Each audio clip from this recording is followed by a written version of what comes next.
Okay, hello everybody. Thank you for watching. So I'm here today with entrepreneur, nightclub owner, who also happens to be my older brother, Kareem Naaman. So the reason I've got Kareem on here today is to talk a little bit about how the hospitality industry and specifically the nightclub industry has been affected during this lockdown. So Kareem, do you want to just tell us a little bit about your background, what you do, just a little introduction to yourself? Yeah, okay. So I'll keep it brief. I studied business at Southampton University. Ended up working for a architectural practice. Did that for about 7 years, and decided that wasn't for me. And cutting, long story short, ended up opening a sports bar and grill in Maidenhead. We had that for about 4 years. Then in 2012, decided to move on to something a bit different. As you know, I worked with you in U&I Lifestyle, looking at building the travel company, the event side of the business. We put on a few events together. And then I missed the whole sort of hospitality industry and running your own venue. So then, yeah, I ended up opening Play at the Palace 2 years ago now. So that was kind of born and created off the back of the sports bar concept stroke nightclub. I think the industry changed a lot over the last few years. So I kind of took the elements of both of nightclubs and sports bar and grills and combined the two to create the Play brand. So that opened 2 years ago. And yeah, so that's been going quite well. And obviously the coronavirus sort of came into play about 7 or 8 weeks ago. Literally came into play. And it literally, just put a stop to everything. So yeah, it's just been a bit of a nightmare for everyone in our industry for the last sort of 7-8 weeks. That's kind of a brief background to where we've got to today. Yeah, brilliant. Yeah. So obviously, as you've already mentioned, so the hospitality industry, it's been one of the largest affected with this coronavirus and, and what's going on. So when you first heard about it, when you realized that this was all going on, what were your initial thoughts? Like when you were told you had to close the doors to play at the Palace, what was your initial thoughts like right away? So obviously, watching the news for the last few weeks leading up to the point where we were instructed and forced to shut as a business, we kind of knew it was coming, but we didn't know when it was coming. And I think it was quite difficult for our industry because I think it was the 16th, I think it was Monday the 16th last month, where the government were instructing people to stay away from bars, pubs, clubs, restaurants, etc. But they weren't forcing that upon the industry. So the industry were very confused as to what to do. Obviously, they wanted to keep going, keep trading because they've got bills to pay, staff to pay, etc. For a lot of people, it's their living, it's their way of life, and but on the other hand, morally, what's the right thing to do? That there's well, I don't think a lot of people knew the scale of what was coming, but I was in that same predicament myself. Do I stay open? Do I shut? I've got staff that want to work because they want their wages. But on the other hand, is it safe to do so? And you're kind of sat there going, well, what do I do? I need to pay my rent at the end of the month. I need to pay my bills. But at the same time, I have a moral responsibility to my staff, their safety, my customers, their safety, and the community in general. So for me, it was very stressful for that week leading up to the point where we were forced to close. And I think there's a lot of people in our industry that felt relieved when we were forced to shut, because we didn't have to make that decision for ourselves. Yeah. It took responsibility off of our shoulders, because it was a massive decision to make. And I think one of the biggest issues with that was, the industry were like saying, we're prepared to shut, we're prepared to close, but we need the government to make the decision for us in order for our insurance policies to kick in. Because obviously, because a lot of people have insurance policies in place to protect them from these pandemics and like very rare events that do happen, and result in a loss of business. But there's a lot of people out there, and a lot of people that thought they were protected with the insurance that actually aren't protected now. And I think there's still an ongoing issue with people, fighting their insurance companies, because obviously where it's a brand new virus, the policy wording wouldn't necessarily list COVID-19, because obviously when they took out that policy, nobody even knew what that was. Yeah. But there are a small amount of policies out there that obviously people would have been paying for, and paying a much higher premium for. I believe Wimbledon Tennis Club, for example, were paying millions of pounds per year for that particular policy, and they will be covered with a huge payout worth millions of pounds. Yeah. But I can imagine that a lot of people in the hospitality, leisure and tourism industry wouldn't have that sort of policy in place, because it's a once in a 100 year pandemic, and when you're sat there as a business making a decision on what policy do I need for my business, realistically, and what the business can afford to pay for, most people in our industry, it's a difficult industry to succeed in, and the margins are very, very low, and we rely on high volume, basically, high footfall, high volume, but it's very low margins. So yeah. Anyway, I'm waffling on a bit, but I've forgotten what my initial question was. Yeah, so have I, to be honest. There's so much to talk about. No, just like your initial thoughts, which you definitely covered. Yeah, I mean, there was so much to consider. Do I just pack it all in and say, well, how do I afford to to run a business, to pay for a business, with no trade.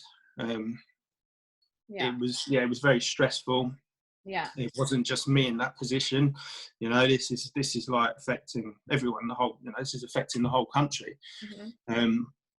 But yeah, I mean, the hospitality and leisure and tourism industry as a whole, the heartbeat of the hospitality industry is socializing. So how do you have an industry that relies on socializing if you're not allowed to do that? It's a massive worry for all of us, in the industry. Yeah, definitely. So since closing your doors, in terms of, because obviously like you said, you've got your staff, you've got your rent to pay, like there's obviously still so much that you have to do regardless of turning up to the venue or not.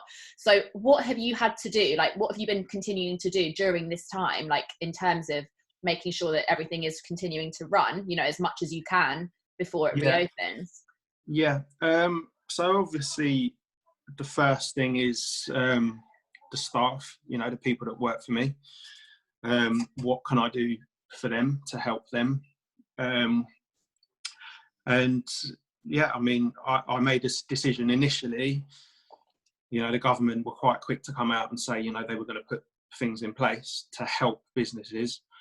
So I thought, I'm not going to rush into any decision just yet. Let's see what is on offer as a package to help us out, and then from that make a decision on, right, can I sustain the business for what period of time with the door shut and with no income and no turnover.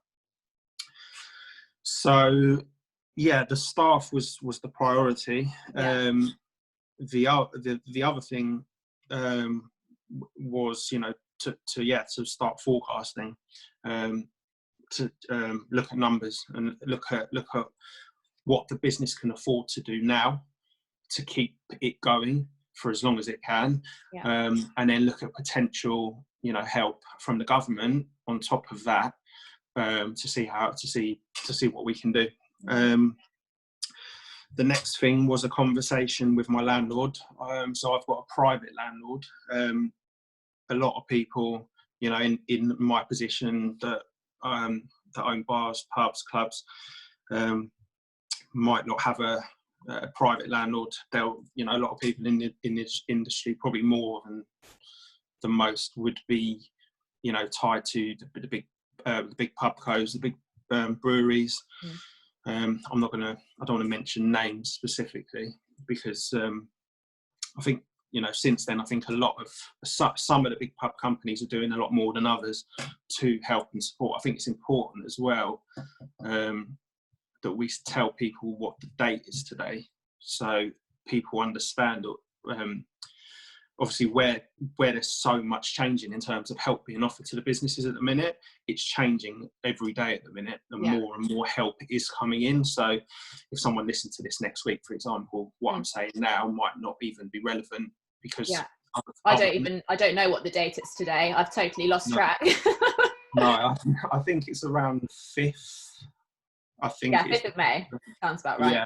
Yeah, it is, because everyone was putting the Star Wars May the 4th thing up yesterday. That's how I remember. But anyway, so so it was a conversation I had with my landlord, that I thought I need to put myself in a position, if I'm gonna basically do what I can to keep the business going for as long as possible with the door shut, I need to know my landlord is on board with me. So would you say having a private landlord has been beneficial? Yeah, well, yes and no, because obviously it depends on the private landlord. It depends. It's purely down to that person.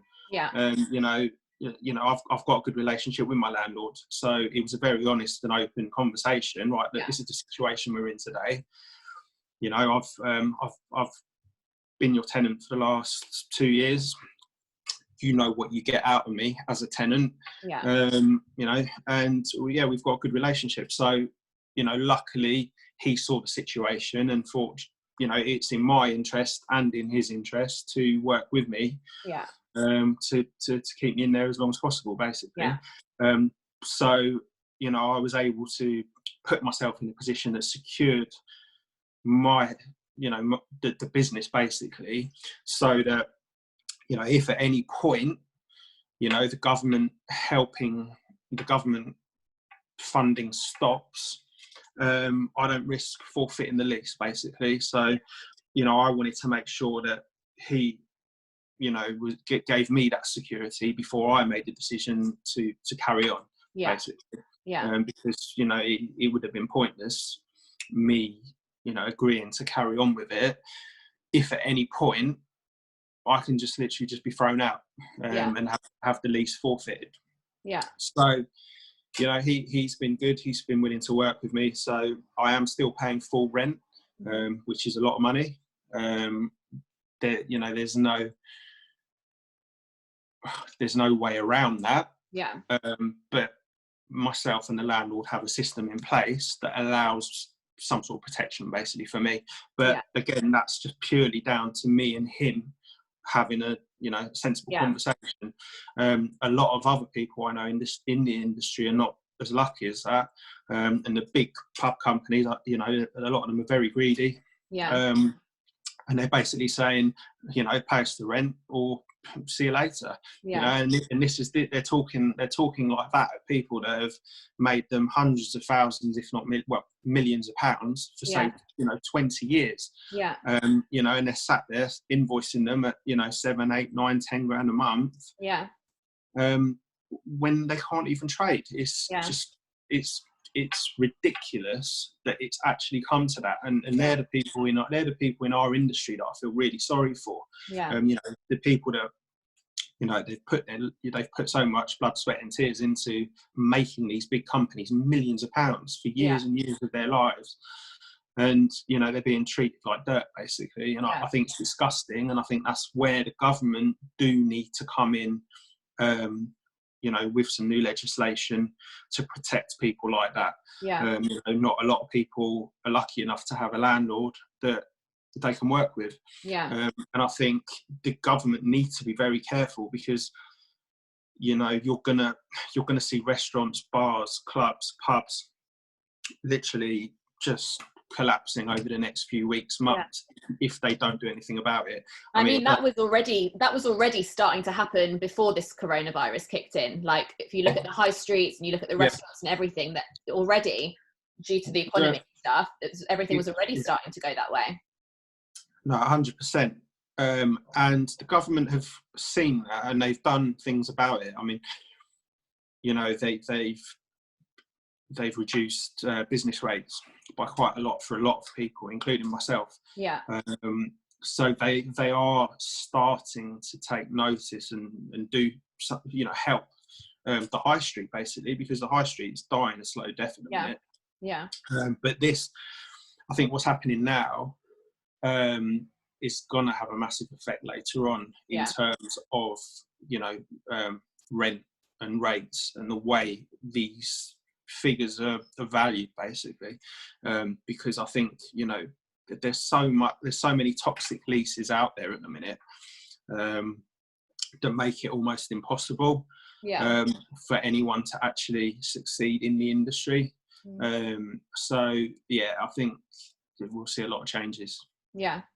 And what would you say has been your biggest struggle, you know, throughout this time? I know you've touched on this already a little bit, but if there was like one main thing, and like, you know, that could be business related, it could be personally, obviously working in hospitality, like, as I know, like you said, like, you are around people all the time. So not only is it affecting your business, but as a human being as well, there's loads of challenges that have come with it. So from a personal point of view, I think for the first couple of weeks, I'd say, you know, the whole not knowing of what's going on, and how it's going to affect everyone, you know, it was difficult for everyone, whether you own a business or not. You know, I think now, my mindset and outlook on everything's a lot more sort of relaxed. I'm using this time at the minute to like really forecast where I plan to go with the business as a whole. I was in the middle of a few big business deals just as all this kicked off with coronavirus. Which is really frustrating, because it's meant that I've just had to put everything on hold at the minute. So it was a sense of frustration, because something new was about to happen. And because of where that's at the minute, I don't want to say too much about it. I think I'll just wait and see what happens. But it's just been, it's been for me, it's been looking at, I think what you do with your time now, you know, you can sit at home and moan and complain about it, and, you know, it's horrible for everyone. You know, people are dying, and, you know, we've lost people close to us. You know, we all know what it's like, and I think you've got two options. You can either make the most of this time and look at how you're going to improve your life after all this happens, or you can just sit at home and cry about it. So, you know, it's what you do with it. And I'm feeling a lot more positive. I think the government have been pretty good now. I think initially they were a little bit slow. I think from my industry, from my point of view, I think it was wrong for them on the Monday of the week that they closed us down to tell people to stay away from us, yet not instruct us to close. That didn't make any sense to me at all. Yeah. I think on the Monday, what they should have said was, we're forcing you to shut.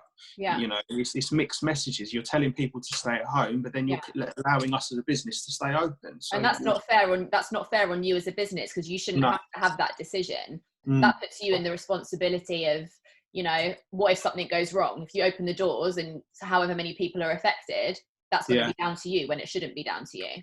No, that's the thing. But it's one of those things. It's, you know, the government. It's a new situation. Yeah. That they are, you know, they're trying to be reactive and proactive at the same time. I feel they could have been a bit better at the start. In all honesty, I think they could have been quicker. You know, just a silly thing, for example, you know, the Monday evening that they said, don't, you know, you all need to stay away from pubs, bars, clubs, and the rest of it. You know, they told us that on the Monday evening, but like on a Monday morning, that's when we would place all of our orders to supply for the following weekend. Yeah. So, you know, as a business, we've spent thousands of pounds on a Monday morning. And then on Monday evening, the government are telling people not to come to us. Yeah. And then on the Friday, they're telling us to shut. Yeah. So why not on the Monday just say, look, just shut. Yeah. And then, you know, but, you know, that's just one little thing. Yeah.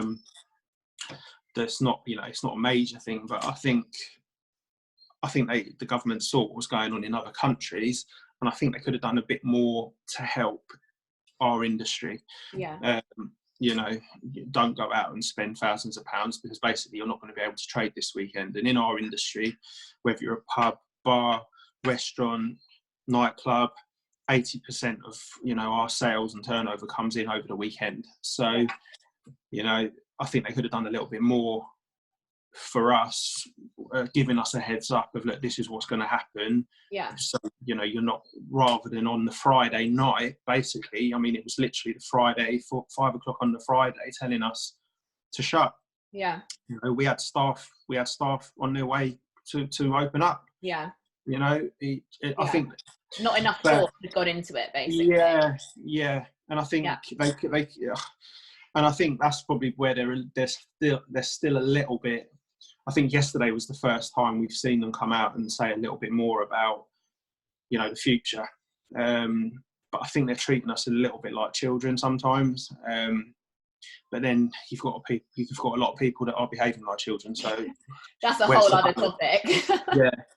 So I'm going off topic now. So no, but carrying on, that brings me on to my next question. So, sorry, just back to the government. So what have they actually done? You mentioned the business rates, that they've lowered business rates, I think you said.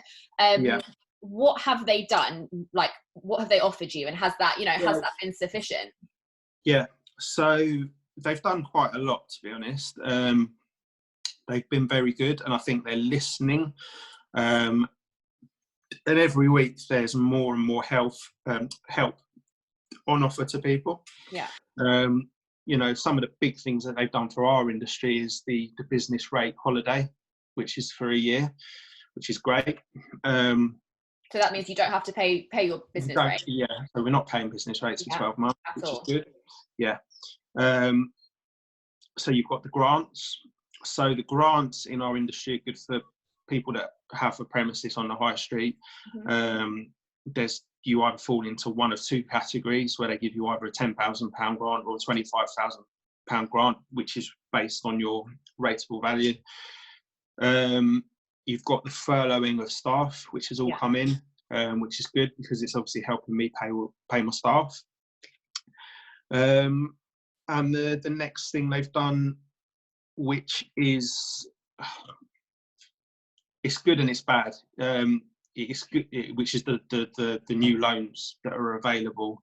I think so. It's up to 25% of your annual turnover, which you're allowed to borrow, which is great. That came into play yesterday. The issue with that is that obviously it's a loan, so it means you've got to repay it back at some point. The good thing about it is that it's a very low percentage for the repayment, and also it's nothing to repay over the next 12 months. So it's a sort of loan as a business, like mine, for example, I probably wouldn't be able to get something like that as easily as I'd be able to get it now. Yeah. But the decision I would have to make is, do I want more debt? You know, do I as a company need more debt that is going to have to be repaid at some point? Yeah. So these are the sort of things that have been put in place to help us all, which I think, you know, it's great. It does help. It means that, you know, I can carry on. But obviously that pot of help isn't endless. Yeah. Which is why I wanted the confirmation from my landlord from day one, before I made the decision to carry on. Yeah. Was that if that pot ever ran out, because the government say no, we're not giving you any more, that I don't get kicked out of the building, basically. Yeah. So they've done a lot.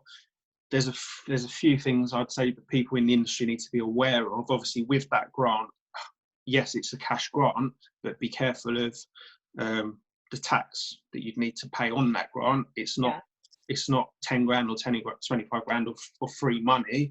That will be tax that you'd have to put aside out of that grant as well. And I think they can do a lot more for our industry in terms of rent holidays. I think I'm probably in the minority of people.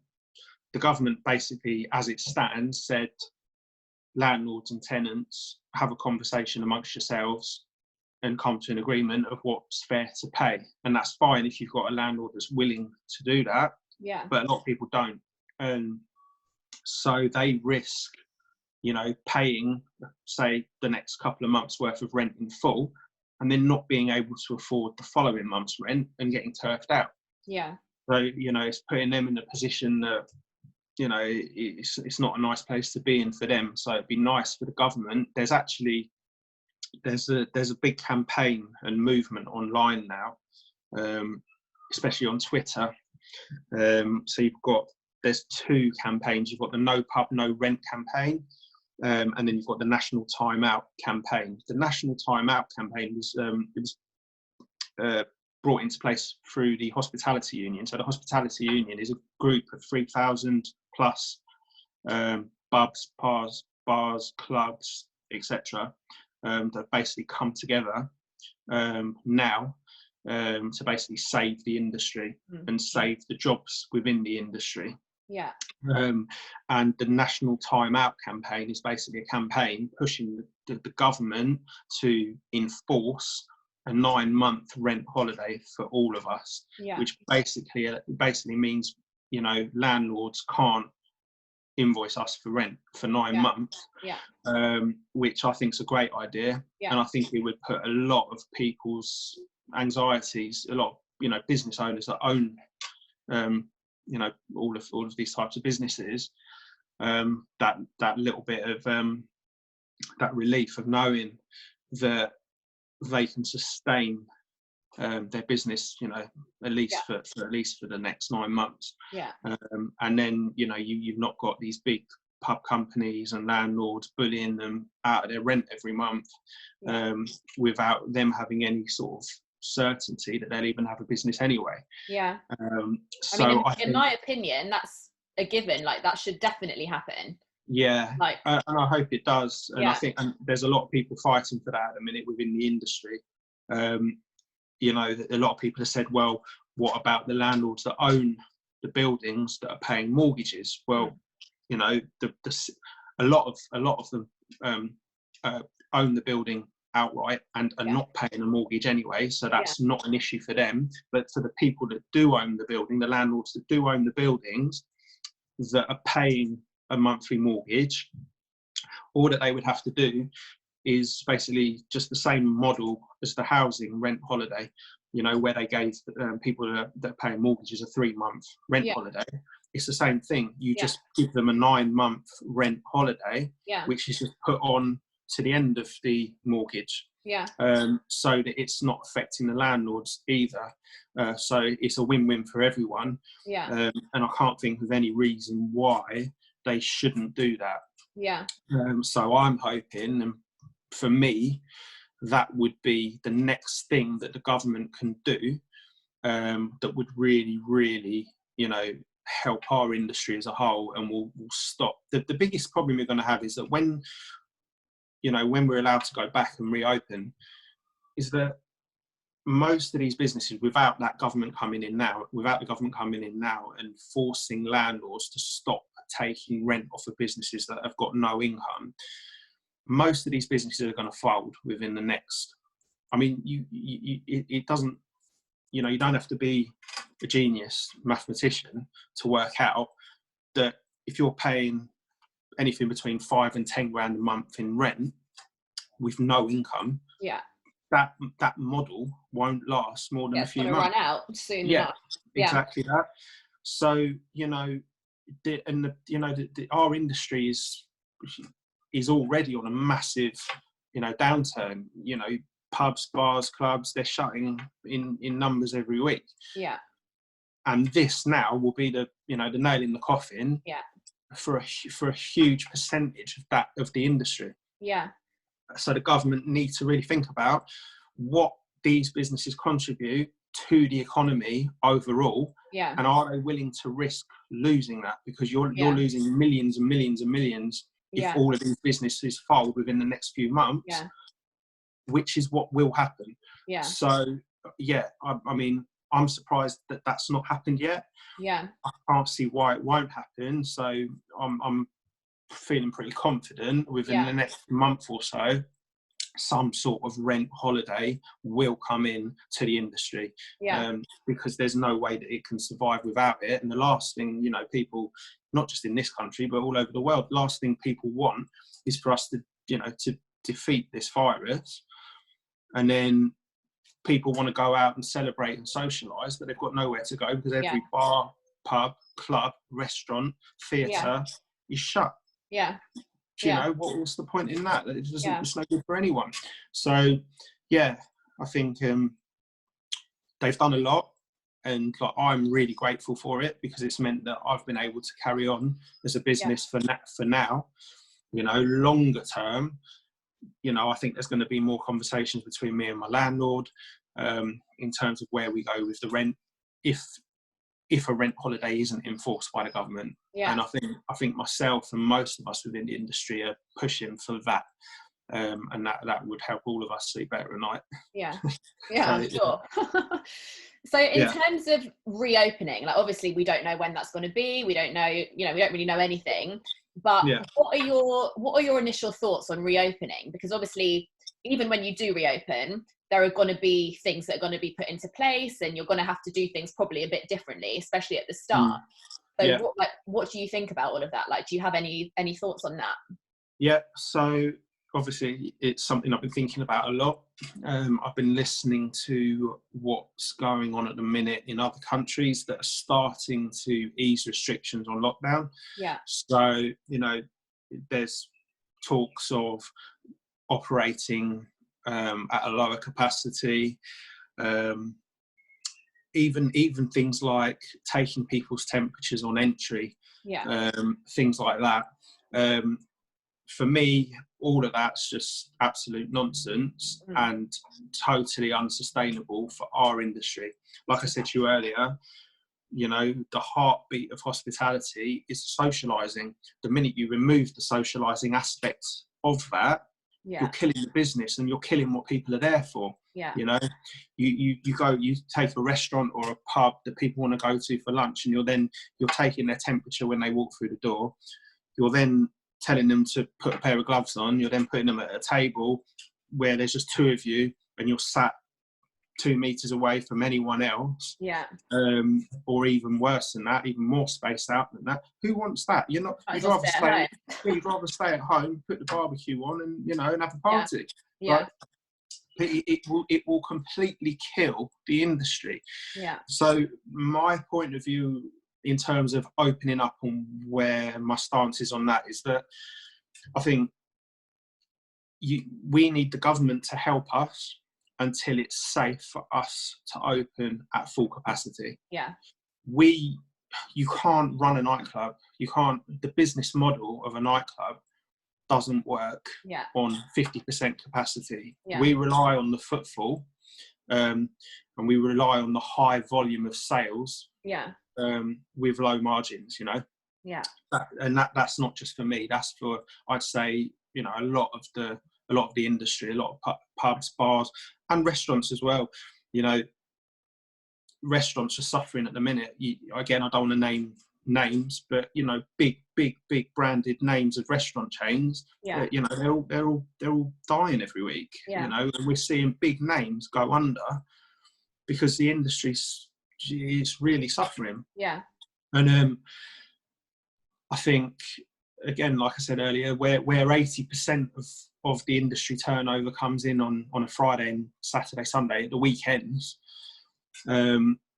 if you then limit that to 50%, all of these businesses as a business model will be running at a loss. Yeah. So, you know, I would rather the government supported us as they are now for as long as it takes until it's totally safe for us to reopen at 100% full capacity. Yeah.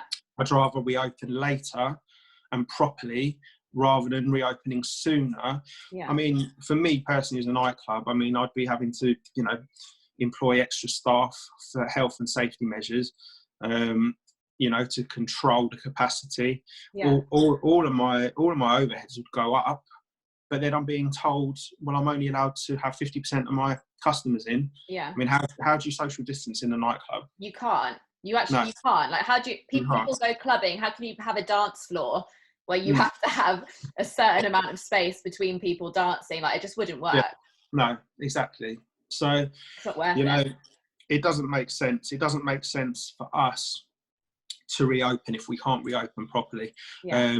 And I think that's right. I think that's how it should be. Yeah. I don't think it's just not worth it. It's not worth the risking people's health, and I wouldn't want to put my staff in that danger either. Yeah. And I think, to be honest with you, the only way out of this really is the vaccine. You know, I can't see until that vaccine is safe and rolled out amongst the whole country, how our industry goes back to full capacity. Yeah. I just can't see it happening. So, you know, that for me is probably the biggest worry. Yeah.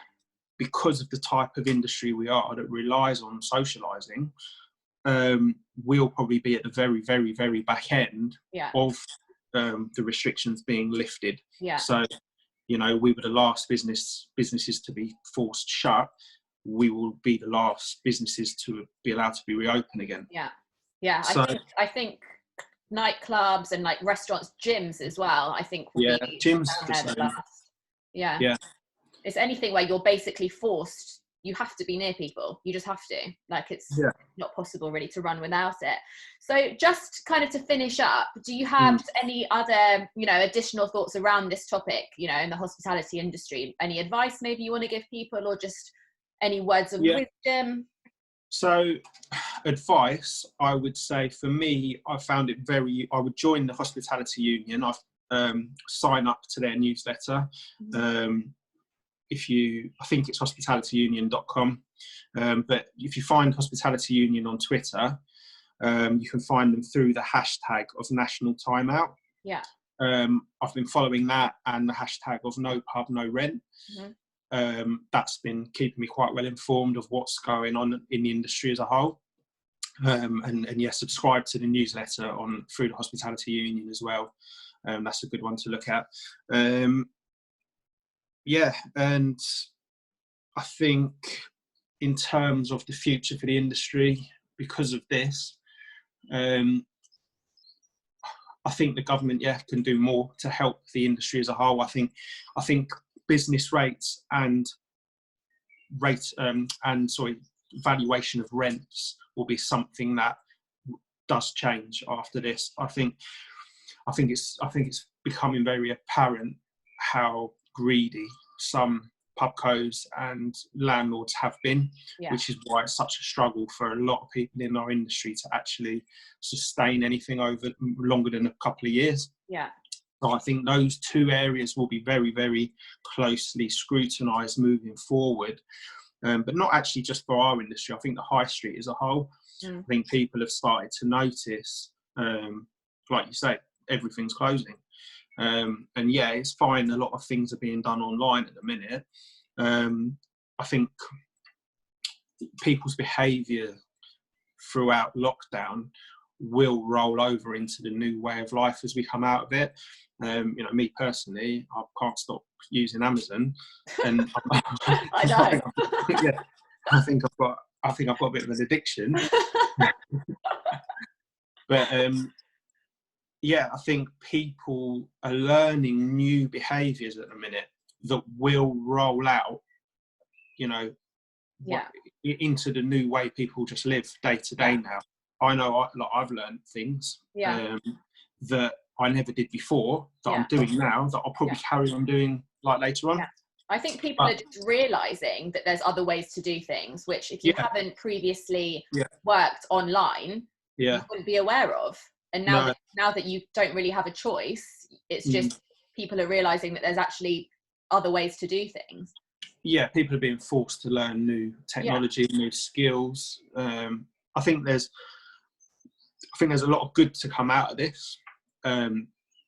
It's obviously very sad that it's taken what it's taken for people to be forced into learning new things, basically. But I think there's a lot to be learned from everything we've been, this situation we've all been forced into.